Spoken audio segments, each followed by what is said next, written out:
La doncella heroica, de Ricardo Fernández Guardia.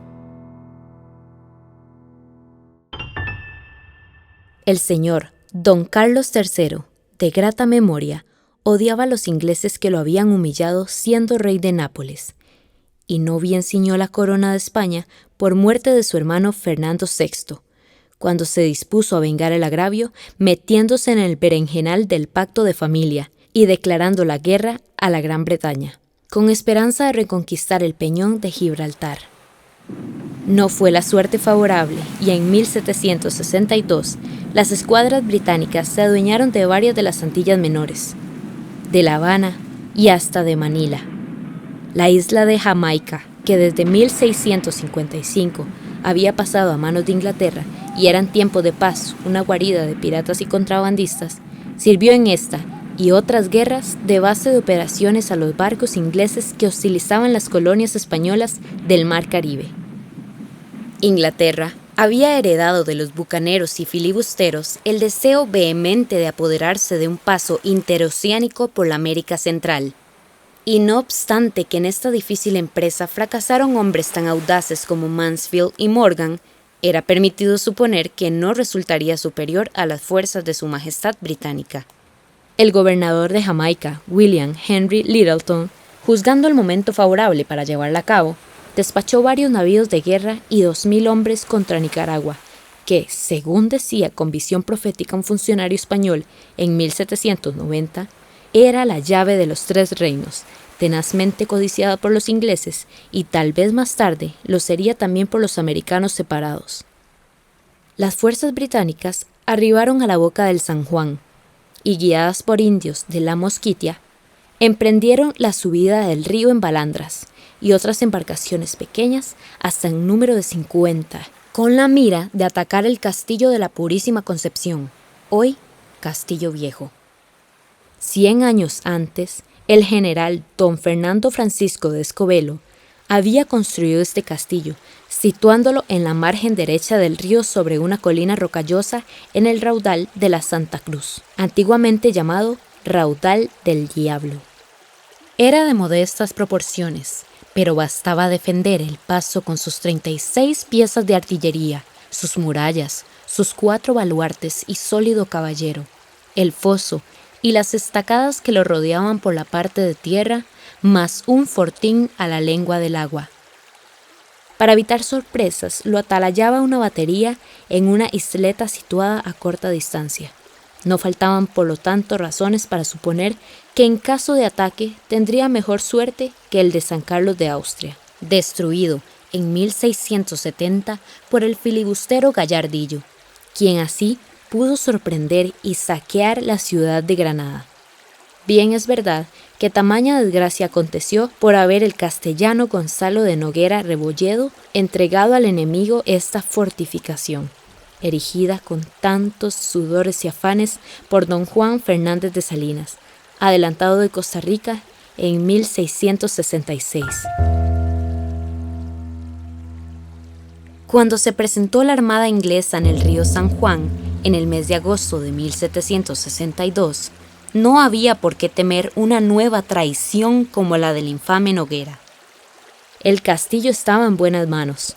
Su defensa la había confiado el rey al capitán de artillería don José de Herrera y Sotomayor, militar aguerrido y de un valor a toda prueba, que prestó excelentes servicios, especialmente en Cartagena de Indias durante el sitio de esta plaza en 1740 por el almirante inglés Vernon. Pero no inspiraba igual confianza a la guarnición en su totalidad, compuesta de negros y mulatos. Acompañaban a don José de Herrera en su destierro, que no de otro modo podía llamarse aquella castellanía remota, su mujer, doña Felipa de Udiarte, y su hija, doña Rafaela, de 13 años de edad. El viejo militar sentía por esta niña, única heredera de su nombre, un amor entrañable. Dolíase de verla condenada a vivir recluida en el castillo solitario, donde los días pasaban todos igualmente tristes, sin que ningún halago viniese a romper el tedio de una existencia de exasperante uniformidad. Por todas partes, la selva virgen limitaba el horizonte, sombría y monótona, como el murmullo de las aguas del San Juan. El castellano había empleado todos los medios que le sugirió el cariño para distraer a su hija, pero los paseos en bote y la pesca en el río cada vez le agradaban menos, prefiriendo, a pesar de saberlo ya de memoria, el relato de los terribles combates que sostuvo su padre contra los ingleses de Vernon, y el de las proezas de su abuelo, el brigadier y director general de ingenieros don Juan de Herrera, quien durante más de 60 años había servido al rey de Europa y en América, peleando bizarramente contra todo género de enemigos. Siempre que evocaba estas y otras glorias de los Herreras, el capitán no podía dejar de lamentarse de que Dios no le hubiese deparado, en vez de aquella niña, un varón capaz de continuar las tradiciones de la familia con la espada al cinto y al cual hubiera transmitido sus conocimientos en el arte de la guerra. Pero este pesar se lo guardaba en lo más hondo del corazón, por temor de que su hija adorada pudiera lastimarse. Una noche, en que después de la cena frugal había recaído la conversación como otras tantas veces sobre la ciudad de Cartagena de Indias, el capitán se puso a referir cómo había montado la artillería del Cerro de San Lázaro, por orden del virrey don Sebastián de Eslava. Con prolijos detalles y trazando líneas imaginarias sobre la mesa, indicaba el plano de las defensas y emplazamiento de los cañones. La niña le oía muy contenta. No así doña Felipa, que acabó por quedarse dormida en su butaca de cuero. Al notarlo, don José interrumpió su descripción y dijo con cierta amargura: «Veo que os estoy aburriendo». «A mí no, padre. Me gustan mucho las historias de guerra». ¿Lo dices de veras? «Sí. Y bien sabe Dios que quisiera ser hombre para servir también al rey». Si lo fueses, ¿cuántas cosas te podría enseñar? «Para eso no me hace falta hacerlo». Es verdad, pero ¿de qué te serviría aprender a manejar un cañón? Cuando menos para engañar el tiempo. El semblante del capitán se cubrió de un velo de tristeza al oír esta respuesta que revelaba el hastío de la niña. Pobrecita mía, murmuró para sí, y luego, levantándose bruscamente, añadió en voz alta: «Vamos a dormir, ya es tarde». Pero aquella noche pasaron largas horas antes de que pudiese conciliar el sueño. Se rebullía en la cama buscando un remedio para el fastidio de su Rafaela, sin poder encontrar ninguno, excepto el sugerido por ella misma, y que él consideraba descabellado: ponerse a dar lecciones de artillería a una chiquilla que aún jugaba con muñecas. ¡Qué disparate! Y seguía devanándose los sesos en vano.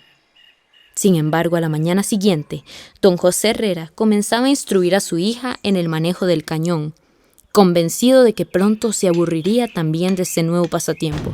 Mas no fue así, y la niña se mostró tan aplicada que al cabo de algunos meses podía competir con los mejores artilleros del castillo. Los soldados de la guarnición no se cansaban de admirar su destreza y certera puntería. El capitán gozaba viéndola agitarse risueña y contenta. Solo doña Felipa solía protestar contra ejercicio tan impropio de una mujer hidalga, pero lo hacía débilmente, temiendo que reapareciese la tristeza de su hija, ya del todo desvanecida. Además, a la buena señora le asistía otra razón para ser tolerante. Procuraba evitar toda contrariedad a su marido, cuya mala salud era para ella objeto de constante preocupación. Desde hacía algún tiempo, las fuerzas del capitán declinaban visiblemente, y en su semblante demacrado podían leerse los progresos de la dolencia que lo minaba. Una mañana ya no pudo levantarse al toque de Diana como era su costumbre. Inútiles fueron los remedios que se le prodigaron, y al cabo de 48 horas expiraba devorado por la fiebre. Las dos mujeres, después de amortajar piadosamente el cadáver del hombre que tanto las había querido, se arrodillaron ante el lecho mortuorio para dar rienda suelta a su inmenso dolor. En el castillo reinaba un silencio respetuoso. Todos deploraban la muerte del buen comandante, y más aún la orfandad de doña Rafaela. De pronto, penetró en la alcoba el sargento a cuyo mando había quedado la fortaleza por no haber en ella ningún oficial. Su aspecto revelaba una gran turbación. «Señora», dijo con voz alterada dirigiéndose a doña Felipa, «acaba de llegar un soldado de la atalaya con la noticia de que los ingleses suben embarcados por el río». Doña Felipa se quedó mirando al sargento con ojos de espanto, sin pronunciar una palabra. La niña se puso de pie de un salto. «Hay que reforzar inmediatamente la atalaya», exclamó. «He mandado ya a preparar los botes y voy a despacharlos», repuso el sargento saliendo deprisa. Pocos minutos después sonaron cañonazos lejanos y descargas de fusilería. El sargento regresó casi sin resuello para decir que Atalaya había caído en poder del enemigo y se veía venir un bote con bandera blanca. «Nos mandan un parlamentario para pedirnos rendición», contestó doña Rafaela, y al decir esto se dejó caer sobre el cuerpo inerte de su padre, prorrumpiendo en grandes sollozos. Doña Felipa se retorcía las manos implorando el socorro de toda la corte celestial. Pasados algunos instantes de angustia suprema, la niña se irguió. Estaba transfigurada. La natural dulzura de su rostro había desaparecido, y en sus grandes ojos pardos brillaba la mirada resuelta y aguda que despedían en vida a los del capitán. Su voz se hizo cortante, imperiosa. «Yo hablaré con el inglés. Vete a tu puesto y prepara la defensa». El sargento obedeció sin titubear. Deprisa y con asombro de doña Felipa, que la miraba en silencio, hizo desaparecer las huellas de su llanto. Se retocó el cabello y se puso el mejor de sus trajes. A poco rato volvió el sargento para avisarle que un oficial inglés pedía hablar con el comandante. Doña Rafaela salió con paso firme y desde la muralla interpeló al parlamentario que estaba del otro lado del foso, frente al puente levadizo. «¿Qué venís a hacer aquí?» «Deseo hablar con el comandante», respondió el oficial en buen español. «Ahora no es posible, pero yo puedo hacer sus veces». «¿Con quién tengo el honor de hablar?» «Con doña Rafaela de Herrera. Soy la hija del castellano». El inglés se descubrió cortésmente. «Señorita, os ruego decir a vuestro padre que vengo a pedirle las llaves del castillo en nombre de su majestad británica». ¿Ignoráis acaso que los castillos de su majestad católica solo se toman por fuerza de armas? Esa suele ser la regla cuando hay quien los defienda. ¿Y quién os ha dicho que el de la Purísima Concepción está indefenso? Los prisioneros que hemos tomado en la atalaya. ¡Os han mentido! El oficial sonrió maliciosamente. Nos han dicho también que don José de Herrera está gravemente enfermo. ¿Y cuándo así fuera? Sabemos que no hay ningún otro oficial en el castillo. No hace falta. Somos 2000. Creí que seríais más cuando os atrevéis a intimarnos rendición. La resistencia será inútil. Falta que verlo. ¿Es esa vuestra última palabra? La última. Pronto estaremos aquí. Seréis bien recibidos. El inglés saludó, a la vez que murmuraba entre dientes. Siempre la incorregible soberbia española. Pero en sus adentros aplaudía la entereza de aquella niña, por cuya boca hablaban varias generaciones de guerreros esforzados. Doña Rafaela, asumiendo desde aquel instante el mando del castillo, ordenó sepultar el cadáver de su padre con todos los honores prescritos por ordenanza. Al terminar la ceremonia, aparecieron las embarcaciones enemigas. Con insolente audacia saltaron los ingleses a tierra, plantando sus tiendas a tiro de cañón, y seguros como estaban de que la fortaleza capitularía ante sus amenazas, dieron principio a una serie de escaramuzas que bastaron, en efecto, para acobardar a la guarnición, desmoralizada por la muerte de su jefe. Viendo que los negros y mulatos trataban de rendirse, doña Rafaela sintió bullir con fuerza impetuosa la noble sangre que corría por sus venas, y los increpó, afeándoles su conducta. ¿Se habían olvidado acaso del juramento que prestaron al rey de morir en defensa del castillo? ¿De los deberes que les imponía el honor militar? ¿Iban ellos a permitir que se infiriese semejante ofensa a las armas españolas? ¿A entregar villanamente la fortaleza, resguardo de la provincia de Nicaragua y de sus familias, junto con la mujer y la hija de su comandante? ¡Ah! Si don José de Herrera pudiera resucitar, cuán pronto obligaría a los ingleses a reembarcarse como en Cartagena de Indias. Los soldados escuchaban respetuosos y cabizbajos las palabras ardientes de la niña, pero en el semblante de todos se pintaba el más profundo desaliento. Entonces, doña Rafaela, con arranque sublime, subió sola al torreón de San Fernando, cargó un cañón y rompió el fuego contra el campamento enemigo. Lo hizo con tan buena suerte que al tercer disparo acertó a meter una bala en la tienda del comandante, dejándolo sin vida. Enfurecidos por la muerte de su jefe, los ingleses emprendieron con saña el ataque del castillo. Ya la guarnición, entusiasmada por el heroísmo de la niña, les opuso enérgica y valerosa resistencia, causándoles grandes pérdidas en hombres y embarcaciones. A favor de la oscuridad de la noche, renovaron el ataque por el río. Doña Rafaela lo frustró con un ardid muy ingenioso. Hizo empapar sábanas en aguardiente y echarlas encendidas al agua sobre ramas de árboles, para iluminar el campo de batalla. Sorprendidos los ingleses al ver aquellas hogueras flotantes, se imaginaron que se trataba del antiguo fuego griego y suspendieron el ataque. 5 días duró la pelea, hasta que por fin, descorazonados, los ingleses abandonaron el campo, regresando a sus navíos y a Jamaica. La derrota de los británicos causó inmenso regocijo en Nicaragua, especialmente en Granada. Y cuando la heroica niña llegó con su madre a esta ciudad donde se avecindaron, fue recibida en triunfo y colmada de alabanzas y bendiciones por haberla salvado. Algunos años después, entregó su linda y valerosa mano a un caballero granadino llamado don Pablo de Mora. Pero la providencia no le deparó la felicidad que su heroísmo y virtudes merecían. Viuda y madre de 5 hijos, de los cuales 2 estaban baldados, vivía doña Rafaela sumida en gran pobreza, cuando en 1780 estuvo en Granada el capitán general de Guatemala, don Matías de Gálvez.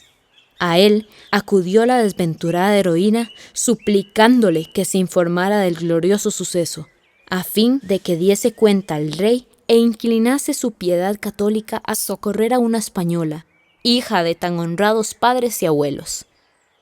Don Matías de Gálvez se apresuró a escribir sobre el asunto a su hermano el ministro de Indias, y el 11 de noviembre de 1781, don Carlos III recompensó con una modesta pensión vitalicia a doña Rafaela de Herrera y Uriarte, por haberle hecho tan señalado servicio, consiguiendo, a pesar de las superiores fuerzas del enemigo, hacerle levantar el sitio y ponerse en vergonzosa fuga.